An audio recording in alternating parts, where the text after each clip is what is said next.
Hello student, आज हम राजनीति विज्ञान विषय के अंतर्गत एक महत्वपूर्ण वीडियो बनाने जा रहे हैं जो राजनीति विज्ञान विषय के लिए बहुत ही महत्वपूर्ण है।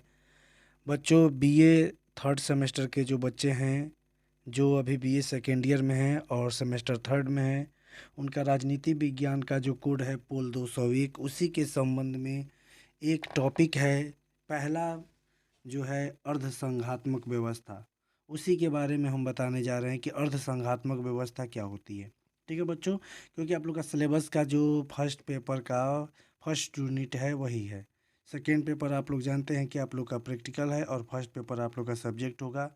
तो उसी का जो है फर्स्ट पेपर का फर्स्ट यूनिट है अर्धसंघात्मक व्यवस्था क्या है। तो बच्चों देखिए, पूछने का मतलब इसलिए है क्योंकि प्रोसेस ऑफ इंडिया हमारे भारत हमारा पेपर का नाम है, जिसमें है कि अर्धसंघात्मक, और अर्धसंघात्मक भारत के संविधान की के बारे में कहा जाता है। ठीक है, अब क्या कहता है कि भारत का संविधान को एकात्मक की ओर झुकी हुई संघात्मक व्यवस्था कहा जाता है। देखिए, भारत के जो संविधान है उसको संविधान की विशेषता में एक पढ़ते हैं शब्द, उसमें देखेंगे कि पढ़ेंगे तो ये पाएंगे कि भारत का संविधान एकात्मक की ओर झुकी हुई संघात्मक व्यवस्था है। इसीलिए तो केसीवियर ने इसे क्या कह दिया था, अर्धसंघात्मक। यहाँ पे गलती हो गया है, याद रख लीजिएगा, अर्धसंघात्मक संविधान कहा था। भारत के संविधान के बारे में उसने बताते समय ये कहा था केसीवियर ने कि भारत का संविधान अर्धसंघात्मक है। अब प्रश्न हमारे सिलेबस में ये है कि अर्धसंघात्मक व्यवस्था क्या होती है। जैसे कोई भी पूछता है कि अर्धसंघात्मक व्यवस्था क्या होती है, तो अर्धसंघात्मक व्यवस्था जानने से पहले पहले संघात्मक और एकात्मक को जानेंगे, तभी समझ में आएगा कि अर्धसंघात्मक क्या होता है। ठीक है बच्चों, तो चलिए हम देखते हैं कि अर्धसंघात्मक। अब सबसे पहले हम लोग क्या करेंगे, संघात्मक के बारे में जानेंगे। तो संघात्मक का मतलब होता है कि जिस देश में निम्न विशेषता पाई जाती है उसे संघात्मक कहा जाता है। यानी जो जो लक्षण और विशेषता किसी देश के संविधान में अगर पाई जाएगी तो वो होता है क्या, संघात्मक। तो पहला होता है कि देखिए, पहली विशेषता पाई जाएगी कि दो स्तरीय सरकार होंगी, एक केंद्र और एक प्रांत। देखिए, जहाँ भी संघात्मक शासन प्रणाली पाया जाएगा, जैसे कि अमेरिका में, ठीक है, अमेरिका इसका उदाहरण है, पूर्ण उदाहरण कहें तो, अर्धसंघात्मक नहीं, संघात्मक का पूरा उदाहरण है अमेरिका। और अमेरिका में दो स्तर की सरकार पाई जाती है, एक केंद्र स्तर की, एक प्रांत स्तर की। यानी जहाँ संघात्मक व्यवस्था पाया जाता है वहाँ पर दो स्तर की सरकार पाई जाएगी। कंडीशन होगा कि वहाँ लिखित संविधान भी होगा, उस देश का संविधान जो होगा वो लिखित होगा। फिर शक्तियों का विभाजन, वहाँ शक्तियाँ विभाजित होगी, यानी एक केंद्र सरकार में शक्तियाँ और एक प्रांत सरकार में शक्तियाँ, यानी दो सरकारें होंगी तो शक्तियों का विभाजन भी होगा। फिर है न्यायपालिका की दोहरी व्यवस्था। अगर वहाँ न्यायपालिका है, वह न्यायपालिका का जो स्वरूप होगा दोहरी होगा, एक केंद्र के लिए होगा और एक राज्य के लिए होगा। ठीक है, लेकिन कंडीशन ये होगा कि राज्य वाला अंतिम सत्ता होगा और केंद्र वाला जब दो राज्यों के बीच विवाद होगा उसको समझाएगा, या केंद्र से राज्य सरकार के बीच कोई विवाद होगा तब समझाएगा। तो वहाँ पे दो कोर्ट पाया जाता है, दो न्यायपालिका पाई जाती है, एक केंद्र की और एक राज्य की। ठीक है, फिर है कि दोहरी नागरिकता। वहाँ पर जिस देश में संघात्मक प्रणाली पाई जाती है वहाँ पर जो नागरिकता होती है लोगों की वो दोहरी होती है, एक केंद्र की और एक प्रांत की। ठीक है, अगले बार उसके बाद है कि एकात्मक व्यवस्था का लक्षण। अब है कि एकात्मक व्यवस्था का क्या लक्षण है। वो देखिए, संघात्मक का जो था वो कुछ महत्वपूर्ण लक्षण थे। लक्षण तो बहुत ज़्यादा हैं लेकिन हमने महत्वपूर्ण लक्षण को छाटा है। एकात्मक व्यवस्था का लक्षण, तो एकात्मक व्यवस्था का लक्षण सबसे पहले होती है एकहरी सरकार, और वो होती है केंद्र सरकार। पहली तो सरकार अगर पाई जाएगी तो एकहरी पाई जाएगी। ठीक, उसके बाद है अलिखित संविधान, क्योंकि अलिखित संविधान ही होगा जो, क्योंकि शक्तियों का बांटने की कोई ज़रूरत ही नहीं है, दोहरी सरकार को बताने की ज़रूरत नहीं है, जो वर्तमान में केंद्र में सरकार है वही संविधान बन जाती है। संविधान का मतलब कि संविधान से वो सर्वोच्च होती है, वहाँ की संसद ही सर्वोच्च होती है और सरकार ही सर्वोच्च होती है, इसीलिए वहाँ पर एकहरी सरकार होती है और संविधान में कुछ लिखने की और बताने की ज़रूरत नहीं होती है, जैसे ब्रिटेन। ठीक है, प्रांत अगर होंगे तो केंद्र पर निर्भर होंगे। इफ़ अगर मतलब कि राज्य जो देश बहुत बड़ा है और वो देश के संभालने के लिए अगर कहीं प्रांत पाए भी जा रहे हैं, जैसे ब्रिटेन में 4 प्रांत है ना, तो 4 प्रांत होने के बावजूद भी वहाँ पर उनका अधिकार क्षेत्र नहीं है, कुछ भी शक्तियाँ नहीं मिली है, वो कहीं ना कहीं केंद्र सरकार पर निर्भर है। जैसा केंद्र सरकार कहती है वैसे करते हैं। एकहरी नागरिकता, जिस देश में एकात्मक शासन प्रणाली पाई जाती है वहाँ का एकहरी नागरिकता है, जैसे ब्रिटेन में लोग कहते हैं कि हम केवल ब्रिटेन वासी हैं।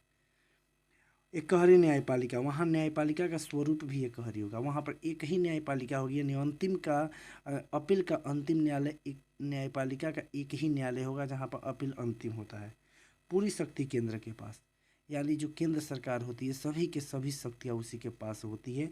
वो मन करता है तो प्रांतीय सरकार को कुछ शक्तियाँ दे भी सकती है, नहीं भी दे सकती, मतलब संविधान लिखित ही नहीं है। तो जब लिखित ही संविधान नहीं है तो शक्तियाँ क्या है, कोई ज़रूरी नहीं है कि वो बांटे कि किस में बांटना है, ठीक है। तो किसी प्रकार की बांटने की जरूरत नहीं होती, वो मन करता है। तो अब हमारी व्यवस्था आ गई अर्धसंघात्मक। दो को पढ़ लिए, संघात्मक का लक्षण, एकात्मक का। अब भारत को क्यों तो अब अर्धसंघात्मक को जाने तो दोनों का मिश्रण पाया जाता है। जैसे भारत में यानी संघात्मक भी पढ़े हैं और एकात्मक पढ़े हैं, ये दोनों को पढ़े हैं ना। इस दोनों को पढ़ने के बाद उस दोनों में का कुछ कुछ लक्षण पाया जाएगा भारत के संविधान में। इसीलिए भारत को न तो एकात्मक कहा जाएगा न तो संघात्मक कहा जाएगा, बल्कि दोनों का मिश्रण कहा जाएगा। तो नया शब्द आया केसीवीयर ने कहा अर्धसंघात्मक, यानी भारत का संविधान एक अर्धसंघात्मक में। अब देखिए दोनों का लक्षण क्या क्या मिल रहा है हम लोग के पास। तो देखिए पहला लक्षण है भारत में एकहरी नागरिकता। हम लोग पता है ना, सभी लोगों को पता है कि भारत वाले लोग सभी लोग कहते हैं भारतीय हैं, यानी नागरिकता एक ही ग्रहण करते हैं, किसी स्टेट का तो ग्रहण करते नहीं है कि यूपी वाले हैं कि बिहार वाले हैं कि झारखंड वाले हैं कि क्या बोलते हैं बम्बई वाले हैं, मुंबई वाले हैं, ऐसा कुछ नहीं ना कहते हैं। तो कहने का मतलब भारत वाले एकहरी नागरिकता करते हैं। ये हो गया एकहरी का लक्षण। एकहरी न्यायपालिका, अब देखिए आप लोग के दिमाग में आएगा कि भारत में कैसे एकहरी न्यायपालिका है। एक तो हर राज्यों में होती है उच्च न्यायालय और एक केंद्र में होती है सर्वोच्च न्यायालय। तो एकहरी न्यायपालिका भारत के में इसलिए कहा जाता है कि देखिए भारत में एकहरी न्यायपालिका का ऐसे स्वरूप होता है। और देखते होंगे ना, यहाँ सुप्रीम कोर्ट होता है, यहाँ पर हाई कोर्ट होता है, यहाँ पर जिला कोर्ट होता है, यहाँ पर स्थानीय जो तहसील स्तर पर होता है। अब देखिए इसको एकहरी कहने का मतलब क्या है कि देखिए अमेरिका में यहीं पर जो अदर अदर स्टेट में ये उच्च न्यायालय है, यहीं पे अपना अंतिम फैसला सुना देती है लोगों के लिए और ये बंद हो जाती है। हाँ, अगर राज्य से और केंद्र के बीच कोई विवाद हो तब यहाँ पर जाता है, लेकिन भारत में क्या है, स्टार्ट होता है यहाँ से, उसके बाद यहाँ जाता है, उसके बाद यहाँ जाता है, उसके बाद अंत में अपील का अंतिम न्यायालय हो जाता है। इसीलिए ये रूप एकहरी लक्षण में खड़ा हो जाता है, इसीलिए कहा जाता है इसको भारत में न्यायपालिका का एकहरी स्वरूप। दोहरी सरकार, दोहरी सरकार भारत में पाया जाता है। ये देखिए संघात्मक का लक्षण है, एक केंद्र सरकार और एक प्रांत सरकार, दोनों है, मतलब दो स्तर की सरकार पाई जाती हैं। शक्तियों का विभाजन, यानी उस देश के संविधान के जो महत्वपूर्ण बातें हैं, शक्तियां हैं, उसको विभाजित कर दिया जाता है केंद्र सरकार में, राज्य सरकार में। तो संघात्मक में यही पाया जाता था, तो भारत में संघात्मक का भी लक्षण। फिर राज्यपाल का पद, यहाँ पर शक्तियाँ विभाजित करने के बावजूद भी राज्यपाल एक केंद्र सरकार का व्यक्ति होता है जो कहाँ बैठा रहता है, राज्य सरकार में। ये राज्यपाल का पद क्या बन जाता है, एकहरी शासन प्रणाली, यानी एकात्मक का लक्षण, यानी राज्यपाल का पद एकात्मक का लक्षण है।